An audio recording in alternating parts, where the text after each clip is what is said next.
Hello friends, आज मैं आपके साथ स्टैटिस्टिक्स का एक काफ़ी इंपॉर्टेंट टॉपिक लेके आया हूँ। टॉपिक का नाम है काई स्क्वायर टेस्ट। कुछ लोग इसको ची स्क्वायर टेस्ट भी कह सकते हैं और ज़्यादातर इसका नाम काई स्क्वायर टेस्ट से ही लिया जाता है। पूरी की पूरी वीडियो में फुल मैं कवर करने वाला हूँ और इस वीडियो में जितने भी टाइप के काई स्क्वायर के क्वेश्चन अराइज होंगे वो सारे के सारे कवर करूंगा। अगर आप डिटेल में देखेंगे तभी फायदा होगा, बीच बीच में देखेंगे उसका कोई फायदा नहीं होगा। चलिए शुरू करते हैं। काई स्क्वायर टेस्ट, जिसको इससे डिनोट किया जाता है, समझिए बात, chi square is a statistical measure used in the context of sampling analysis for testing the significance of population variance। जब भी हमें population variance की significance को चेक करना होता है तो ही हम काई स्क्वायर लगाते हैं। As a non-parametric test, it can be used as a test of goodness of a fit and a test of attributes। अगर हम इसको नॉन पैरामीट्रिक टेस्ट के हिसाब से देखें तो हम गुडनेस ऑफ अ फिट के लिए भी इसको लगाते हैं कि हमारा मॉडल कितना फिट होता है एग्जैक्ट सिचुएशंस में, एंड टेस्ट ऑफ एट्रीब्यूट्स को टेस्ट करना कि ऐसा होगा, ये दवाई काम करेगी नहीं करेगी, या फिर इस चीज का फायदा होगा नहीं होगा, ऐसी चीजों में भी काई स्क्वायर टेस्ट को इस्तेमाल किया जाता है। अब मैं नेक्स्ट टॉपिक इसी वीडियो का लेके आया हूँ, chi square test as a test of goodness of a fit. कि गुडनेस ऑफ अ फिट में इसको किस तरीके से इस्तेमाल किया जाता है वो डिटेल में मैं डिस्कस करूंगा। Under the test of goodness of a fit we try to find out how for the observed values of a given phenomenon are significantly different from expected values, that is their compatibility between the theory and experiment, or the fit is good and vice versa। Simple words में, जब भी हम कोई sample लेते हैं और उस sample के ऊपर कोई मॉडल लगाने की कोशिश करते हैं तो काई स्क्वायर टेस्ट की मदद से हम देखते हैं कि वो जो हमने सैंपल लिया है क्या वो हमारे मॉडल के ऊपर फिट हो भी रहा है कि नहीं, क्या जो थ्योरी को हम प्रूव करना चाहते हैं वो थ्योरी उस हिसाब से कंपैटिबल है भी कि नहीं। किस तरीके से करेंगे मैंने नंबर वाइज बताया, ये शायद आपको शुरू शुरू में थोड़ा बोरिंग लगे मगर जैसे क्वेश्चन शुरू हो जाएंगे तो आपको बहुत सही लगेगा। The term goodness of a fit is also caused is also used for comparison of the observed sample distribution with the expected probability distribution। तो जो भी term goodness of a fit है हम इसको यूज करेंगे कि हमारे ये सैंपल्स थे और हमारी ये एक्सपेक्टेड वैल्यूज थी और उनके बीच में कंपेयर किया जाएगा।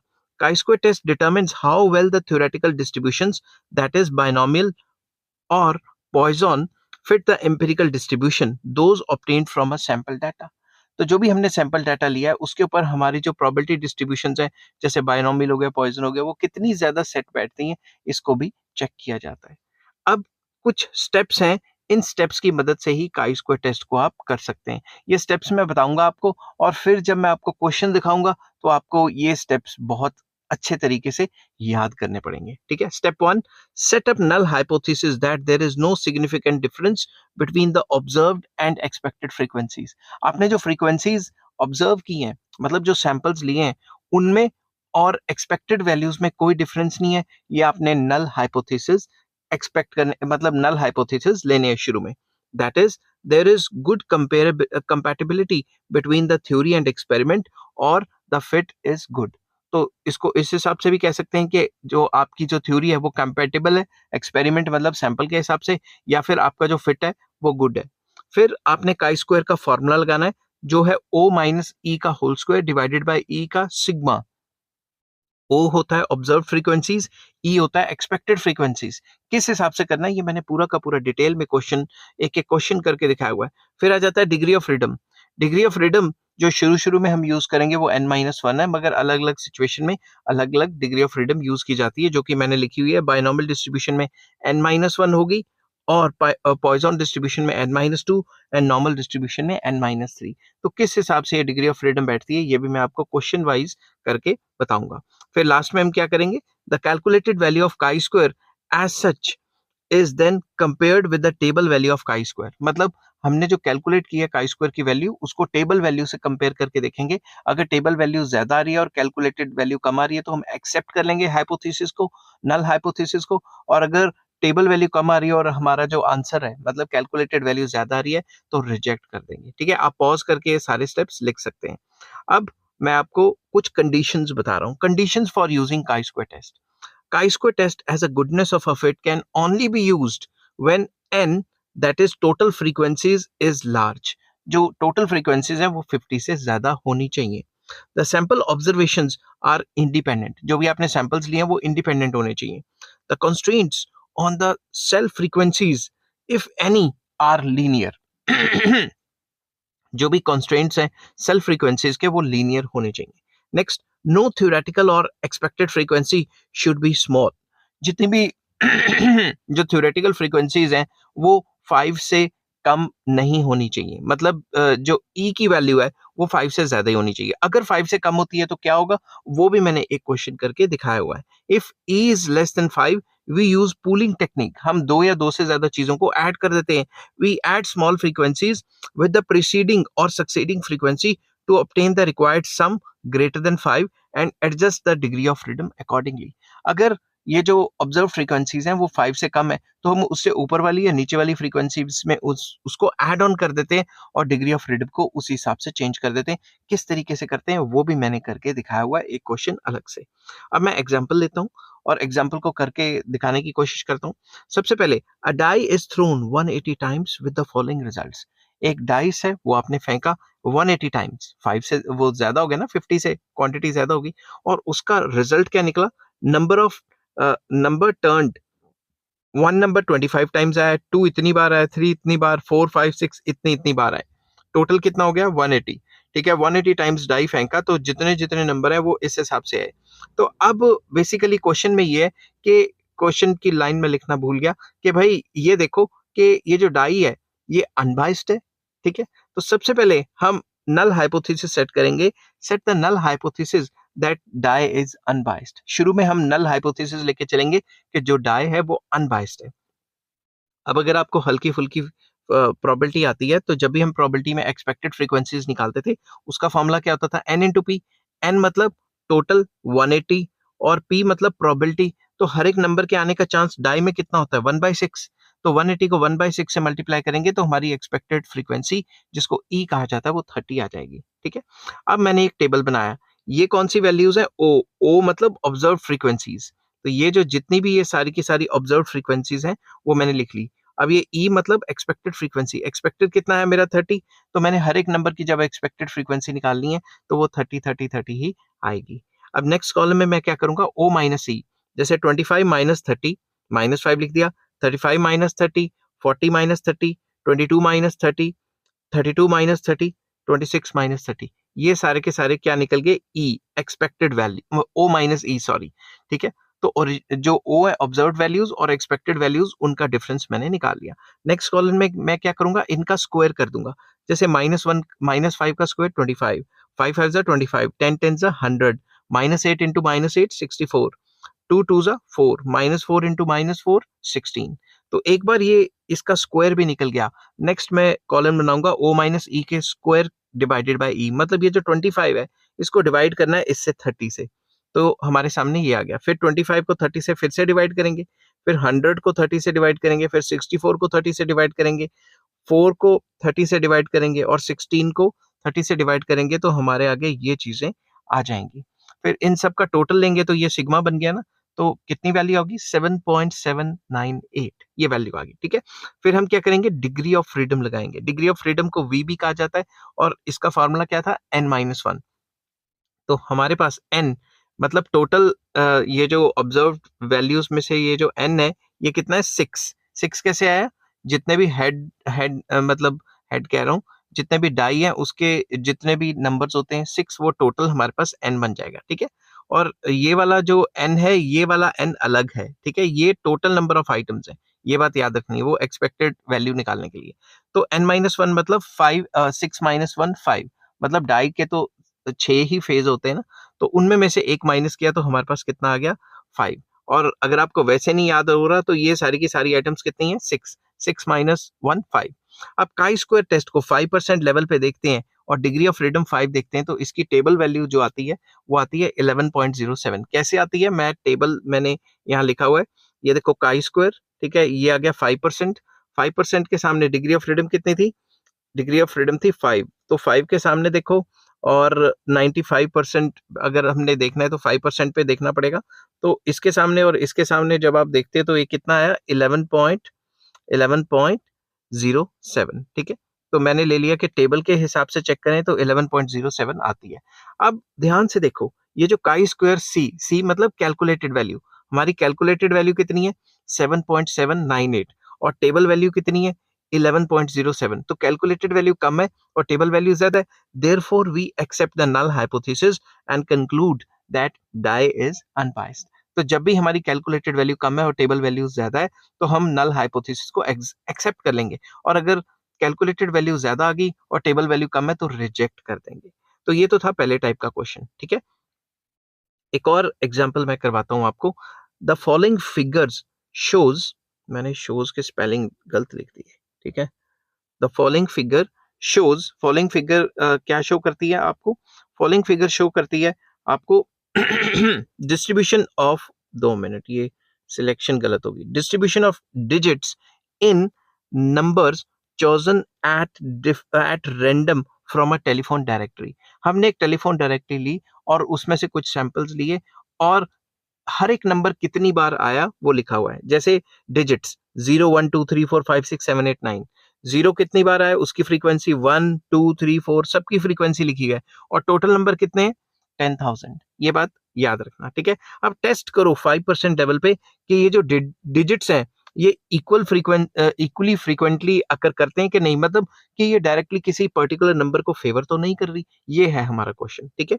तो अब सॉल्यूशन के हिसाब से चलें तो हम ये लेके चलते हैं, let us take the hypothesis मतलब नल हाइपोथेसिस दैट डिजिट्स में may be taken to occur equally frequently in that directly। कहने का मतलब ये है कि नल हाइपोथेसिस लेके चल रहे हैं कि जितने भी डिजिट्स हैं वो इक्वल अकरेंस देते हैं और कोई भी ये जो डायरेक्टरी है ये किसी पर्टिकुलर नंबर को फेवर नहीं करती। अब एक्सपेक्टेड वैल्यू कैसे निकलेगी, n इंटू पी।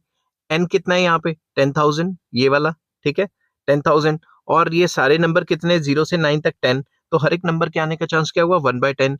तो अगर इसको सॉल्व करेंगे तो एक्सपेक्टेड वैल्यू कितनी आ गई 1000। तो हर एक नंबर की एक्सपेक्टेड वैल्यू 1000 ही निकलेगी, ये सारे जो नंबर्स हैं, ठीक है। तो ये जो सारे नंबर्स जो हमें गिवन है ये क्या हो गए ऑब्जर्व फ्रीक्वेंसीज, और जो हमने ये जो 1000 निकाला ये क्या होगी एक्सपेक्टेड फ्रीक्वेंसीज। फिर हम O माइनस ई करेंगे, मतलब ऑब्जर्व वैल्यूज को, जो ऑब्जर्व फ्रीक्वेंसीज हैं उनको एक्सपेक्टेड फ्रीक्वेंसी से माइनस कर लेंगे। मेरे ख्याल से आप इस लेवल पे पढ़ रहे हैं तो माइनस में तो आपको कोई दिक्कत नहीं होगी। फिर इसी का स्क्वायर कर लेंगे, जैसे 26 का स्क्वायर 107 का स्क्वायर -3 का स्क्वायर, ठीक है। उसके बाद एक बार स्क्वायर निकाल लिया फिर हम क्या करेंगे O माइनस ई के स्क्वायर को डिवाइड कर देंगे ई से। जैसे मैं आपको बताता हूँ O माइनस ई का स्क्वायर क्या है 676 और ई क्या है 1000, इनको डिवाइड करेंगे तो ये सारी रकम हमारे पास आ जाएंगी, समझ गए बात। तो मतलब O माइनस ई के स्क्वायर को ई से डिवाइड करना है तो ये सारी हमारे पास रकमें आ जाएंगी, रकम या नंबर जो भी आप कह सकते हो। जब इनको टोटल करेंगे तो इनका सिग्मा निकल जाएगा, तो इसकी वैल्यू जो निकल रही है वो है 57.542। अब मैं डिग्री ऑफ फ्रीडम लेता हूं जिसको वी कहा जाता है, वो क्या है n-1। अब n क्या है ये वाले टोटल नंबर ऑफ आइटम्स, समझ गए बात। ये जो टोटल नंबर ऑफ आइटम्स हैं ये है 10, 10-1 दैट इज 9। अब काई स्क्वायर को जो डिग्री ऑफ फ्रीडम 9 के हिसाब से हम 5% पे देखते हैं टेबल में, तो डिग्री ऑफ फ्रीडम कितनी होगी 9 और 5% से देखें यही वाला, तो हमारा आंसर कितना आ रहा है 16.91। तो अगर हम नीचे चलें तो हमारा जो आंसर आ रहा है वो आ रहा है 16.919, मगर हमारा जो कैलकुलेटेड वैल्यू है वो आ रही 57.542। तो कैलकुलेटेड वैल्यू क्या आ रही है ज्यादा और टेबल वैल्यू क्या आ रही है कम। तो जब भी कैलकुलेटेड वैल्यू ज्यादा आती है हम क्या करते हैं, we reject the hypothesis and conclude that the digits may not be taken to occur equally frequently, मतलब कि हर एक नंबर को इक्वल इंपॉर्टेंस नहीं दी जा रही। हमारा नल हाइपोथेसिस यहाँ पे काम नहीं करेगा और नल हाइपोथेसिस का ऑल्टरनेटिव क्या होगा उससे उल्टा, कि हर एक नंबर को अलग मतलब हर एक नंबर की इंपॉर्टेंस अलग अलग है, समझ के बात। इक्वली इंपॉर्टेंट हर एक नहीं है या इक्वल फ्रीक्वेंसी में हर एक नंबर नहीं है। आई होप ये क्वेश्चन भी आपको समझ आया होगा। नेक्स्ट आ जाता है एक और type, test of goodness of a fit of a binomial distribution. तो यहाँ मैं बायनॉमियल डिस्ट्रीब्यूशन के क्वेश्चन करूंगा, बट अगर आपको बायनॉमियल डिस्ट्रीब्यूशन नहीं आती तो आपको ये क्वेश्चन समझना मुश्किल हो जाएगा क्योंकि इसमें बायनॉमियल डिस्ट्रीब्यूशन का इस्तेमाल किया हुआ है। चलिए शुरू करते हैं question. A set of 5 coins are tossed 3200 times and the number of heads appearing each time is noted. The result is given below.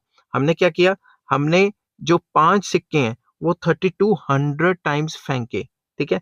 और 0 हेड कितनी बार आया, 80 बार। 1 हेड कितनी बार आया, 570। 2 हेड इतनी बार, 3 हेड इतनी बार, 4 हेड इतनी बार, 5 हेड इतनी बार। तो ये सारे के सारे हमारे आगे रिजल्ट्स आए। Use chi square to check whether coins are biased at 5%। Check करो कि जो कॉइन है वो कहीं बायस तो नहीं है, ठीक है, कि हेड ही आई जा रहा है या टेल ही आई जा रहा है, तो चेक करना है बायसनेस का, ठीक है। तो हम सॉल्यूशन शुरू करते हैं। Let us take the null hypothesis that coins are unbiased, ठीक है। जो भी सिक्के हैं, 5 सिक्के, हम उनको शुरू में नल हाइपोथेसिस में अनबायस्ड मान के चल रहे हैं। अनबायस्ड का मतलब ये है कि प्रोबेबिलिटी ऑफ हेड क्या होगी, हाफ, और प्रोबेबिलिटी ऑफ टेल भी हाफ ही होगी, मतलब हेड और टेल आने का हाफ हाफ चांस है।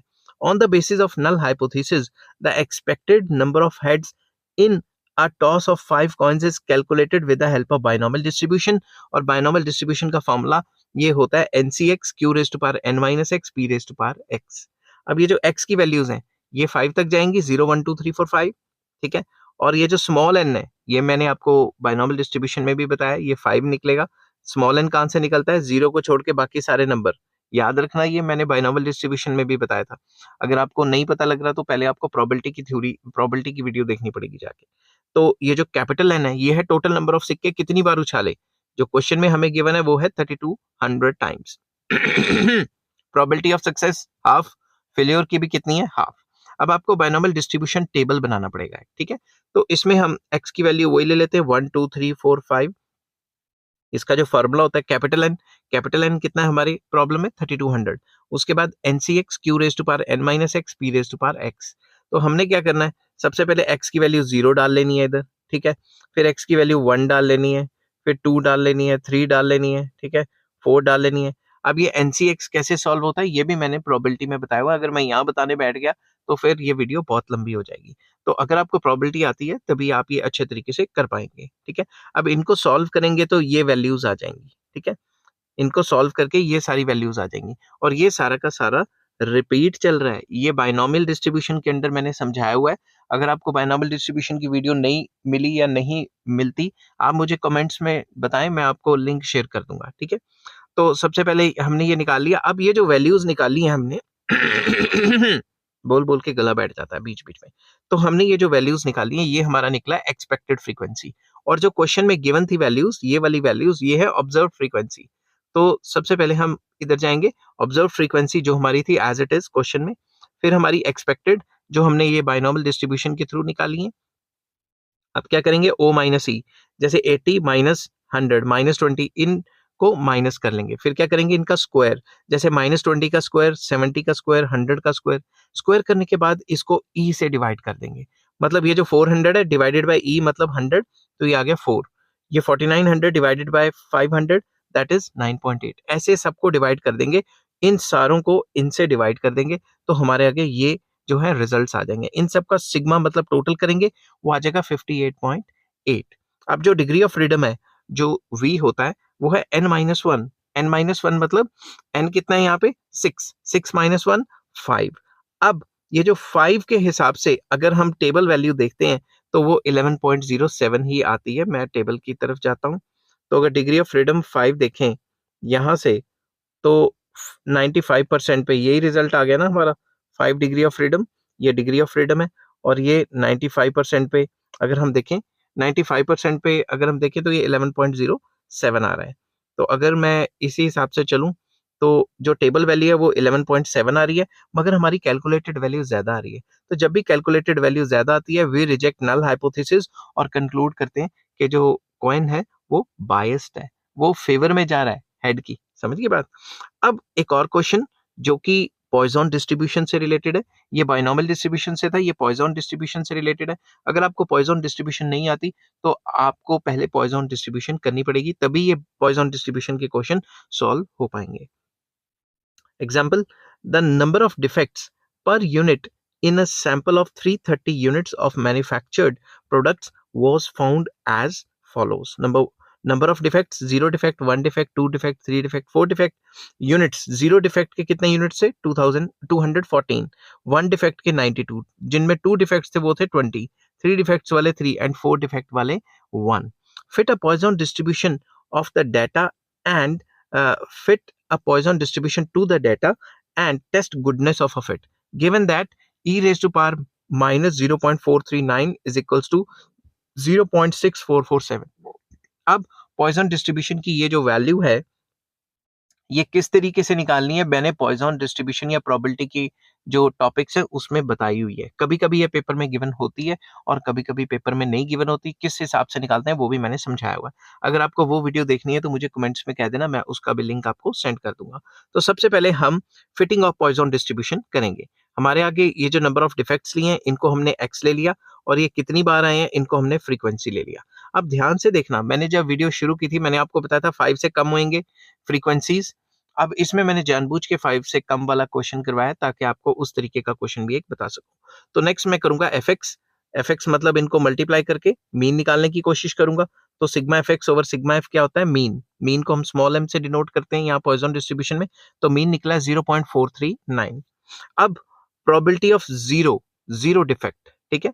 अब जीरो डिफेक्ट की बात करें तो इसका फॉर्मूला बनेगा e raise to power minus m into m raise to power x over x factorial. तो ये जो e raise to power minus m है, माइनस एम मतलब मीन, तो e raise to power mean minus में लिखना है हमें, इंटू एम, एम ये मीन हो गया जो कि माइनस में नहीं लिखना था, मैं इसको उड़ा रहा हूं, ठीक है। तो raise to power x, x कितना है हमारा 0 क्योंकि हम ये 0 वाला केस ले रहे हैं, डिवाइडेड बाय एक्स फैक्टोरियल मतलब 0 फैक्टोरियल मतलब एक्स क्या है इसमें 0 डिफेक्ट। तो जब इसको सॉल्व करते हैं तो हमारे पास आंसर आ जाता है ये 0.6447। ये कैसे आया, ई रेज टू पावर, ये जो ये वाली चीज है ई रेज टू पावर, ये वैल्यू तो हमें पहले की गिवन है, ठीक है। तो हमने ये वैल्यू इधर डाली और ये एनीथिंग रेज टू पावर 0, इसकी पावर क्या है 0, ये 1 हो जाएगा और 0 फैक्टोरियल भी 1 हो जाएगा। तो हमारे आगे वही आंसर आ जाएगा, ठीक है। अब अगर आपको बायनॉमियल डिस्ट्रीब्यूशन अच्छे से समझनी है तो आपको वो वीडियो देखनी ही पड़ेगी। बाय पॉइजन डिस्ट्रीब्यूशन, मैं बायनॉमियल बोल गया, पॉइजन डिस्ट्रीब्यूशन की बात कर रहा हूँ।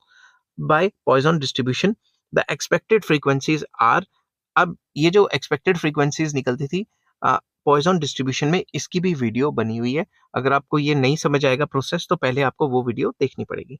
तो ये एक्स के कितने डिफेक्ट आते हैं, अब अगर मैं करूं 0 डिफेक्ट तो इसका फॉर्मूला क्या है, n into probability of x. तो प्रोबेबिलिटी ऑफ एक्स हमारी कितनी है, ये चीज निकली थी ना यहाँ से, ये चीज, क्योंकि ये तो 1 नहीं हो गए थे। समझ के बाद अगर एक्सपेक्टेड फ्रीक्वेंसी ऑफ 1 निकालना है तो आपको जो पुराना आंसर है expected frequency of 0 multiply by m by 1 करना पड़ेगा। m बाय 1 मतलब मीन डिवाइडेड बाय 1, तो उसका आंसर ये आ जाएगा। अब अगर एक्सपेक्टेड फ्रीक्वेंसी ऑफ सेकंड की निकालनी है, it will be equal to expected frequency of first, मतलब ये जो फर्स्ट वाला आंसर आया, ये जो 93 पॉइंट समथिंग आया, मल्टीप्लाई बाय m बाय 2, मतलब जो मीन है उसको 2 से डिवाइड कर दो। अब अगर थर्ड की निकालनी है तो जो सेकंड वाले का आंसर है, ठीक है, multiply by m by 3, mean को 3 से डिवाइड करो। और अगर फोर्थ वाली निकालनी है तो जो थर्ड वाले का आंसर आया है, एक्सपेक्टेड फ्रीक्वेंसी थर्ड की आई है, उसको मल्टीप्लाई करना है m बाय 4 से।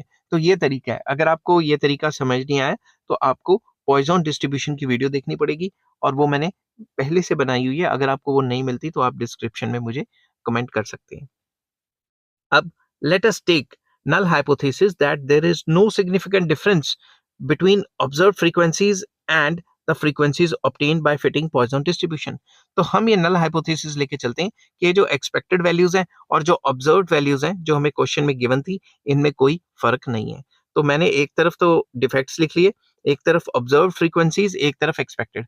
अब मैंने आपको कहा था 5 से कम नहीं होनी चाहिए, तो अगर 5 से कम है, ये दोनों नंबर 5 से कम है ना, तो इसको मैंने इनके ऊपर वाले नंबर में ऐड कर लिया और इसको 24 बना दिया। वैसे ही एक्सपेक्टेड में भी इनको इनके ऊपर वाले से ऐड करके 23.83 बना दिया। अब मैंने क्या किया, O माइनस ई, मतलब इसको इससे माइनस किया, इसको इससे माइनस किया, और ये जो मैंने बनाए हुए हैं ये वाली चीजें, ये चीज और ये चीज, इसको भी आपस में माइनस कर दिया।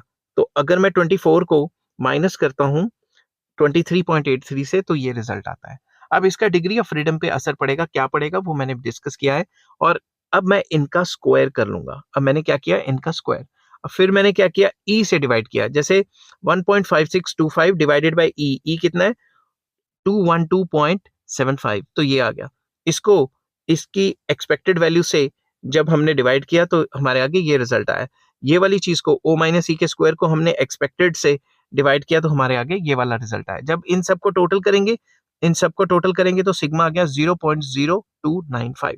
अब यहाँ पे ये चीज आपने नोट करनी है, मगर ये पेपर में नहीं लिखनी। In the above data frequencies of 3 and 4, ये जो थर्ड एंड फोर्थ की जो फ्रीक्वेंसी है डिफेक्ट्स की, दे आर लेस देन 5, ये 5 से कम है। So the frequencies of these defects have pooled together with the defect at 2, जो सेकंड वाले में डिफेक्ट है 20, उनमें पुल इन कर दी जाएगी in order to make their sum more than 5, उनका जो सम है 5 से ज्यादा बनाने के लिए, और इनकी एक्सपेक्टेड वैल्यू फिर बन जाएगी 23.83। अब ये जो काई स्क्वायर है ये कितना आ रहा है? काई स्क्वायर जो आ रहा है वो आ रहा है 0.0295। अब डिग्री ऑफ फ्रीडम निकालें तो मैंने आपको पहले भी बताया था कि पॉइसन डिस्ट्रीब्यूशन में डिग्री ऑफ फ्रीडम होगी n-2, तो 3 - 2 कितना हो गया? 1। अब काई स्क्वायर एट 5% लेवल बोल बोल के बहुत गला बैठ गया। 5% पे अगर हम चेक करें तो ये 3.84 आती है। तो अभी हम चेक कर लेते हैं 5% पे 5% पे 3.84 आती है, और डिग्री ऑफ फ्रीडम कितनी थी हमारी? डिग्री ऑफ फ्रीडम तो देखनी भूल गए। डिग्री ऑफ फ्रीडम अगर हम अपने क्वेश्चन में देखते हैं तो हमारी डिग्री ऑफ फ्रीडम है 1, तो हमने 1 के सामने 5% को चेक करना है। ठीक है, 1 के सामने 5% को चेक करना है। 1 के सामने 5% कितना है? ये आ गया 3.84। ठीक है ना, डिग्री ऑफ फ्रीडम 1। तो अब अगर हम देखें तो 1 के सामने हमारा जो है ये 3.84 आ रहा है, मगर हमारी जो कैलकुलेटेड वैल्यू है वो तो बहुत कम आ रही है। तो टेबल वैल्यू क्या आ रही है? ज्यादा। कैलकुलेटेड वैल्यू आ रही है कम। तो हम क्या करेंगे? We accept the null hypothesis and conclude that जो फिट है वो गुड है, मतलब एक्सपेक्टेड वैल्यू और जो ऑब्जर्व वैल्यू उनमें कोई ज्यादा खास फर्क नहीं है। आई होप ये वीडियो आपको पसंद आ रही होगी। अगर पसंद आती है तो please like, share and subscribe. अब मैं डिफरेंट टाइप के क्वेश्चंस लेके आया हूँ काई स्क्वायर टेस्ट में। तो इसमें मैं आपको इंडिपेंडेंस ऑफ एट्रीब्यूट्स के बारे में बताऊंगा। तो chi square test enables us to examine whether or not two attributes are associated or independent of each other। तो हम इसमें ये चेक भी कर सकते हैं कि दो एट्रीब्यूट्स आपस में एसोसिएटेड हैं भी हैं या नहीं है। एसोसिएटेड मतलब आपस में उनका कोई रिलेशन है या आपस में रिलेशन नहीं है। ज्यादातर इनके क्वेश्चन आते हैं कि डॉक्टर ने दवाई दी, फायदा हुआ, नुकसान हुआ, मतलब फायदा हुआ या कोई फायदा नहीं हुआ, इस टाइप के क्वेश्चन आ जाते हैं। ठीक है, अब इसमें भी कुछ स्टेप्स हैं। ठीक है, set up null hypothesis H0 that two attributes are independent. सबसे पहले तो नल हाइपोथेसिस ले लो कि दो जो एट्रीब्यूट्स है वो इंडिपेंडेंट है। Second, on the basis of null hypothesis we calculate the expected frequency. और एक्सपेक्टेड फ्रीक्वेंसी का फॉर्मूला क्या है? एक्सपेक्टेड फ्रीक्वेंसी का फॉर्मूला है row multiply by column divided by n. कैसे निकालते हैं वो मैं बताऊंगा। आर क्या है? रो का टोटल, सी क्या है? कॉलन का टोटल, एन है टोटल नंबर ऑफ ऑब्जर्वेशंस। इसमें काई स्क्वायर का फॉर्मूला सेम रहेगा कि सिग्मा ऑफ समीशन, सिग्मा मतलब समीशन ऑफ ओ माइनस ई का होल स्क्वायर डिवाइडेड बाय ई। बस इसमें डिग्री ऑफ फ्रीडम जो है उसका फॉर्मूला चेंज होएगा, वो हो जाएगा कॉलन -1 इंटू रो -1। फिर हम क्या करेंगे? क्रिटिकल वैल्यू जो निकालेंगे उसको टेबल वैल्यू से, जो है डिग्री ऑफ फ्रीडम के सामने टेबल वैल्यू के सामने देखेंगे, और अगर कैलकुलेटेड वैल्यू ज्यादा है तो रिजेक्ट कर देंगे, अगर कैलकुलेटेड वैल्यू टेबल वैल्यू से कम है तो एक्सेप्ट कर लेंगे। ठीक है, तो अब इसका एक एग्जांपल कराता हूँ। ठीक है, अ सैंपल ऑफ 200 पर्सन्स, 200 जो 200 लोग हैं उनका सैंपल लिया गया। ठीक है, a sample of 200 persons with a particular disease was selected. एक पर्टिकुलर डिजीज था, 200 इंसानों को उनको सिलेक्ट किया गया।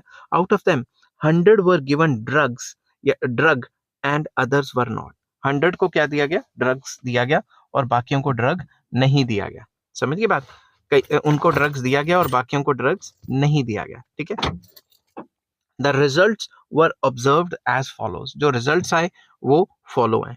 कौन कौन से रिजल्ट्स? मैंने यहाँ लिखा है number of persons given drugs. ठीक है, गिवन ड्रग्स और नो ड्रग्स, और यहाँ क्योर्ड एंड नॉट क्योर्ड। तो इसमें ये जो रिजल्ट्स हैं ये आपके सामने, इधर से टोटल करें 100, इधर से टोटल करें 100, इधर से दोनों का टोटल करें तो 200। समझ गई बात? तो इसमें ये बताया गया है कि कई लोगों को ड्रग्स दिए और क्योर हो गए, ड्रग्स दिए फिर भी क्योर नहीं हुए, और नो ड्रग्स बिना ड्रग्स के भी क्योर्ड हो गए।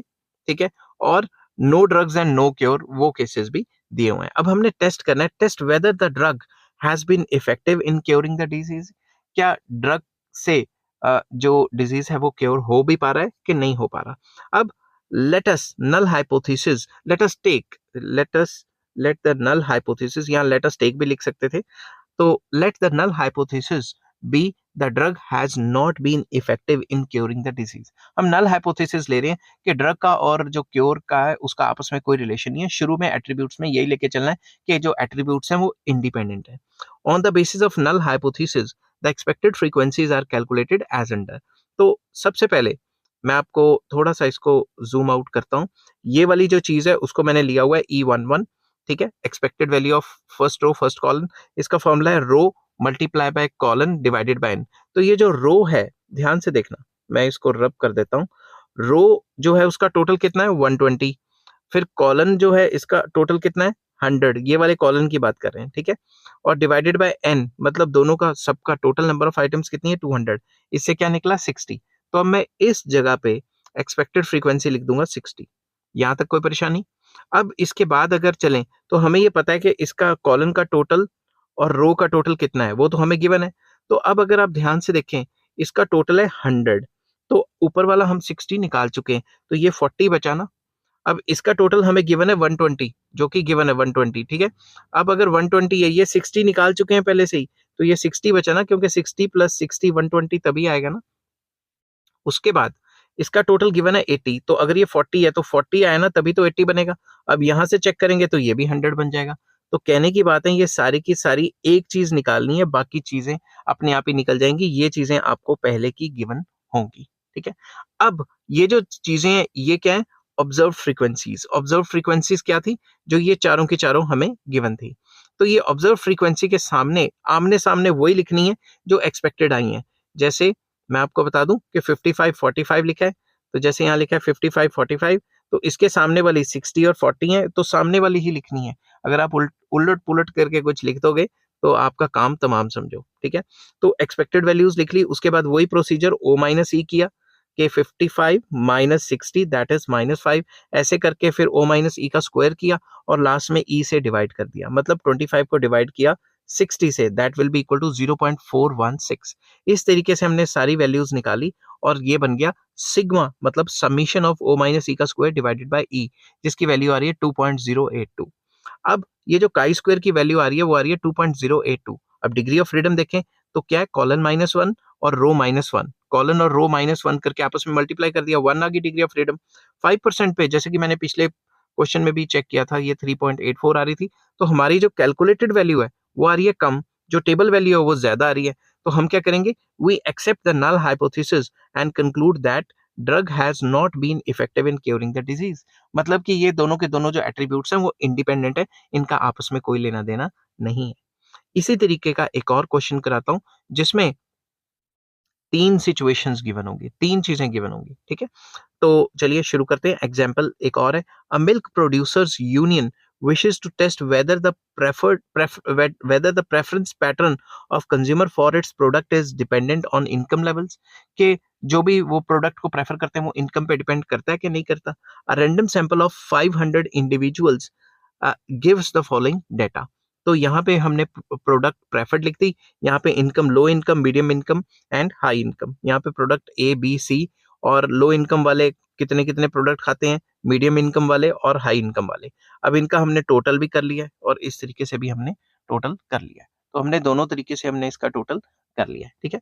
तो अब can you conclude that the preference patterns are independent of income level, कि भाई जो प्रेफरेंस है उनका और इनकम का कोई रिलेशन है कि नहीं है, या वो इंडिपेंडेंट है, प्रेफरेंस का इनकम से कोई लेना देना नहीं है। तो सबसे पहले हम यही मान के चलते हैं कि ये इंडिपेंडेंट है। Let us take null hypothesis that preference patterns are independent of income levels, के इनकम लेवल और जो प्रेफरेंस लेवल्स हैं इनका आपस में कोई लेना देना नहीं है। On the basis of null hypothesis the expected frequencies corresponding to different rows and columns are as under. जैसा कि मैंने बताया था कि आपने निकालना है एक्सपेक्टेड वैल्यू, तो इसका फॉर्मूला क्या है, row multiply by column divided by N.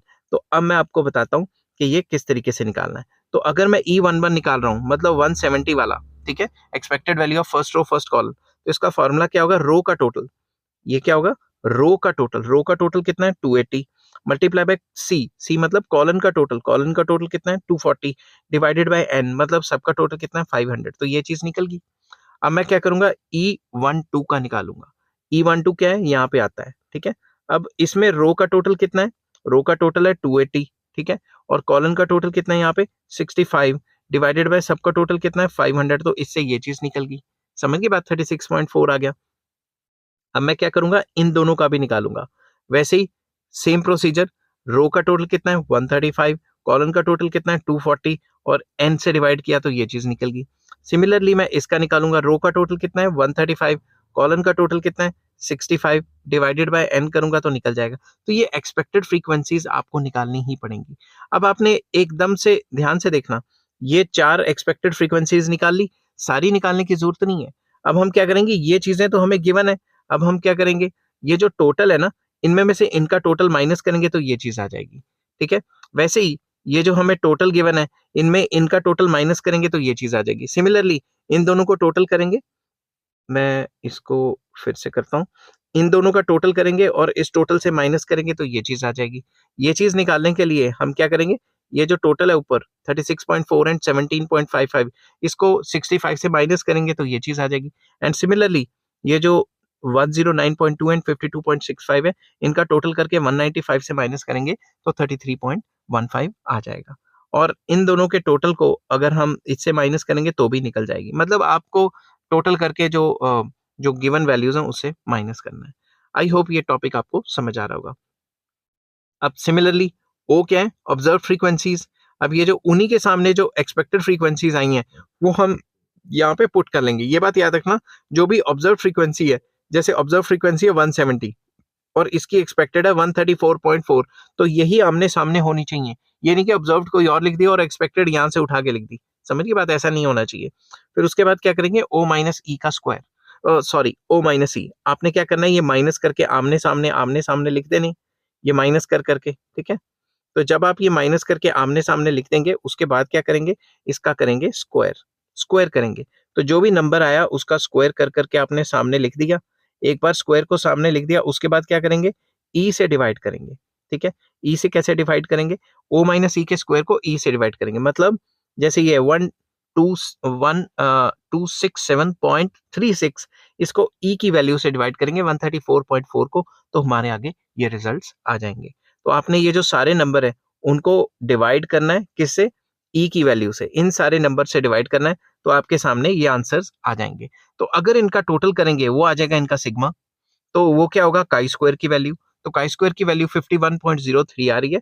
और अगर डिग्री ऑफ फ्रीडम हम चेक करें, वही वाला फॉर्मूला, कॉलन -1 एंड रो -1, तो इसको माइनस करके आपस में मल्टीप्लाई करेंगे तो ये आ जाएगा 4। अगर 4 डिग्री ऑफ फ्रीडम के सामने 5% पे टेबल वैल्यू देखते हैं तो ये आती है 9.48, और हमारी वैल्यू तो बहुत ज्यादा आ रही है।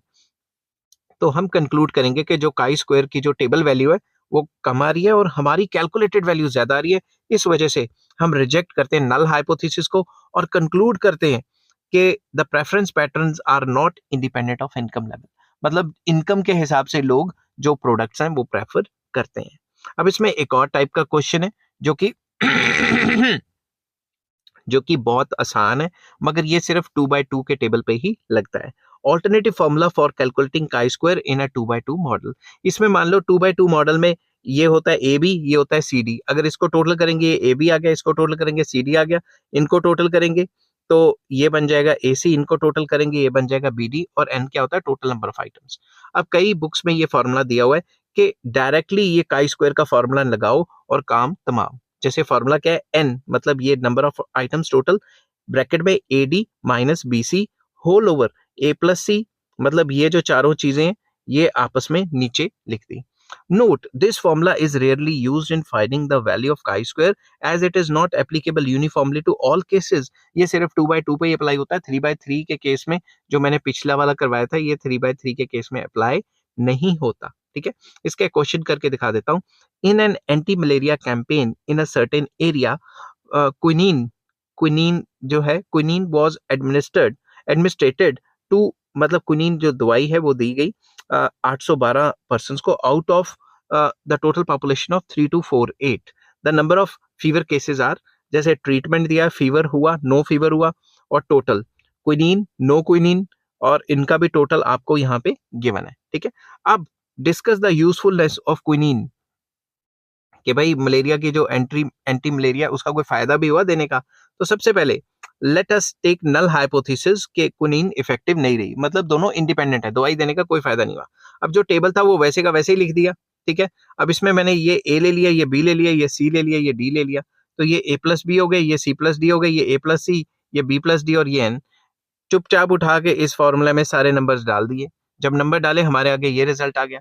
डिग्री ऑफ फ्रीडम इसमें सेम रहेगी। तो जब हम टेबल के हिसाब से चेक करते हैं तो आंसर आता है 3.84 और यहाँ पे आंसर जो हमारा आ रहा है वो बहुत ज्यादा आ रहा है। तो क्योंकि कैलकुलेटेड वैल्यू ज्यादा आ रही है और टेबल वैल्यू कम आ रही है, we reject and conclude that quinine is useful. Independent नहीं है, कोई ना कोई आपस में रिलेशन है। क्विनीन देने से जो है, जो मलेरिया के जो मरीज हैं उनको फायदा हो रहा है, ठीक है। अब इसमें एक और चीज मैं ऐड करूंगा, येट्स करेक्शंस इन अ 2x2 टेबल। येट्स की करेक्शन क्या होती है वो बहुत जरूरी है बतानी। मैं जानता हूं कि वीडियो थोड़ी लंबी होगी मगर ये लास्ट पार्ट है, इसके बाद काई स्क्वायर हो गया आपका खत्म, ठीक है। तो F Yates has suggested corrections for continuity in chi-square value calculated in a 2x2 model, particularly when any cell frequency is less than 5. अगर कोई भी सेल फ्रीक्वेंसी एट्रीब्यूट्स के केस में 5 से कम आती है तो क्या करना है वो येट्स ने बताया है। The correction suggested by Yates is popularly known as Yates correction. It involves the reduction of deviation of observed from expected frequencies, of course reduces the value of chi-square. इसकी वजह से chi-square की वैल्यू रिड्यूस हो जाती है। The rule for correction is to increase the observed frequencies which is less than 5 by 0.5 and then the remaining frequencies are adjusted by adding or subtracting 0.5 to them without disturbing the marginal totals. तो इसको मैं practically भी करके दिखाऊंगा आपको। The observed values thus corrected will be represented by O, from which the deviations of the corresponding expected values E will be found. तो अब ये जो इंग्लिश में मैंने पूरा का पूरा बोला है इसको मैं प्रैक्टिकल करके दिखाता हूं। Example, the result of a certain survey of 50 ordinary shops of small size are given below. तो शॉप्स जो है टाउन में इतनी है, ठीक है, विलेजेस में इतनी है, ठीक है, उनमें में से जो रन बाय मेन इतनी रन करते हैं और जो विमेन है वो इतनी रन करते हैं और टोटलिंग दी हुई है। समझ के बात, ये सारी चीजें आपको गिवन है। Can it be said that shops run by women are relatively more in villages than the towns? क्या हम ये कह सकते हैं कि जो वुमेन शॉप्स रन करती हैं वो विलेजेस में ज्यादा है और टाउन्स में जो है वो कम है? ठीक है, काई स्क्वायर टेस्ट को यूज करो। Let us take null hypothesis that shops run by women are equal in number, ठीक है, in villages as well as towns. चाहे विलेजेस हो टाउन्स हो, तो वुमेन का और जो शॉप चलाने का आपस में कोई रिलेशन नहीं है। On the basis of hypothesis the expected frequencies are, वही वाली बात, एक्सपेक्टेड वैल्यू निकालनी है अपने 1 1 की, तो मतलब ये जो रो का टोटल है और कॉलन का टोटल है, रो का टोटल 35, कॉलन का टोटल 20 डिवाइडेड बाय सब का टोटल 50, तो ये आ गया 14। एक बार आपके पास ये 14 आ गया तो टोटल है 35, तो टोटल में से 14 माइनस करेंगे तो ये 21 आ जाएगा। यहाँ टोटल 20 है, ऊपर 14 आ गया तो ये 6 आ जाएगा। टोटल कितना है 30, ऊपर 21 आया तो ये 9 आ जाएगा। तो ये सारे के सारे नंबर अपने आप ही आ जाएंगे। फिर आपने क्या करना है, सिमिलर तरीके से जब आप यहाँ देखते हो, जब क्वेश्चन में देखते हो, तो एक ये जो ये वाला नंबर है, ये वाला नंबर, ये 3 क्या है, लेस देन 5, तो आपको क्या करना पड़ेगा, इसको करेक्ट करना पड़ेगा। करेक्ट करने के लिए जो भी 5 से कम होता है हम क्या करते हैं, उसमें 0.5 ऐड कर देते हैं। तो अगर हमने इसमें 0.5, ध्यान से समझना, ऐड किया, हमने टोटल सेम रखना है तो ऊपर वाले से 0.5 माइनस करना पड़ेगा ना, समझ की बात। अब इसका टोटल है 35, इधर से 0.5 माइनस किया है, इधर 0.5 ऐड करना पड़ेगा तभी ये टोटल सर्वाइव कर पाएगा। अब यहाँ पे हमने 0.5 ऐड किया है तो टोटल सेम रखने के लिए हमें यहाँ 0.5 माइनस करना पड़ेगा, समझ की बात। तो जो कम है उसमें ऐड करना है 0.5 और बाकियों में माइनस कर देना ताकि टोटल पे कोई असर ना पड़े। तो हमारे पास ये क्या आ गई, ऑब्जर्व्ड वैल्यू। अब हम वो टेबल से नहीं लेंगे, ऑब्जर्व्ड वैल्यू हमारे आगे ये बनेगी, ये जो हमने माइनस करके निकाली है, माइनस प्लस करके निकाली है। और ये जो 4 नंबर हैं ये तो एक्सपेक्टेड वैल्यूज हैं, ये एक्सपेक्टेड भी लिख ली यहाँ पे। फिर वही तरीका, ओ माइनस ई किया, ओ माइनस ई का स्क्वायर किया, ठीक है, और फिर ई से डिवाइड कर दिया। जब हम डिवाइड करेंगे उसका टोटल लेंगे तो वो काई स्क्वायर की वैल्यू आ जाएगी। जब हम काई स्क्वायर की वैल्यू निकालते हैं, डिग्री ऑफ फ्रीडम वही सेम रहेगी। तो जब काई स्क्वायर की वैल्यू, टेबल वैल्यू देखते हैं डिग्री ऑफ फ्रीडम 1 पे, तो ये 3.84 आती है। हमारा जो आंसर है वो कम आ रहा है, तो हम ये कह सकते हैं कि सिंस काई स्क्वायर की जो कैलकुलेटेड वैल्यू कम है और टेबल वैल्यू ज्यादा है, we accept the null hypothesis and conclude that the number of shops run by women women are equal in number in villages as well as towns. तो हम ये कह देते हैं कि भाई हम एक्सेप्ट करते हैं अपने हाइपोथेसिस को और नल हाइपोथेसिस को कि जो विमेन है उनकी जो विलेजेस में और टाउन में शॉप्स है वो बराबर है। अब इसमें एक और टाइप का क्वेश्चन आता है, वो भी डिस्कस करता हूँ। उसे कहते हैं टेस्ट ऑफ होमोजेनिटी। ठीक है, छोटा सा क्वेश्चन है, कोई बड़ा क्वेश्चन नहीं है, तरीका वही है सारा का सारा। ठीक है, the test of homogeneity is another extension of chi-square test of independence. Test of homogeneity are used to determine whether the two or more independent random samples are drawn from sample population के आपने जो random samples लिए हैं वो same population से लिए हैं. Instead of one sample as we use with independent problem, we shall now have two or more samples. Two or more samples are from each population. ठीक है, तो हम ये चेक करते हैं कि जो सैंपल्स हैं वो उसी पॉपुलेशन से लिए भी हुए हैं कि नहीं। तो एग्जांपल लेते हैं, an insurance company has introduced a new scheme for employees, independent random samples of 100 male and 120 females when examined to know their views about the new scheme yielded the following results। ठीक है, अब mails 25, females कितने 35, total हो गए 60। ठीक है, अब जो मेल्स अगेंस्ट थे वो इतने थे। ठीक है, मतलब फॉर के ये पॉलिसी आनी चाहिए, और अगेंस्ट कितने हैं 40, और इनडिफरेंट के कोई फर्क ही नहीं पड़ता। समझ गई बात, फीमेल उस पॉलिसी के फेवर में, उस पॉलिसी के अगेंस्ट, और इनडिफरेंट, और टोटल।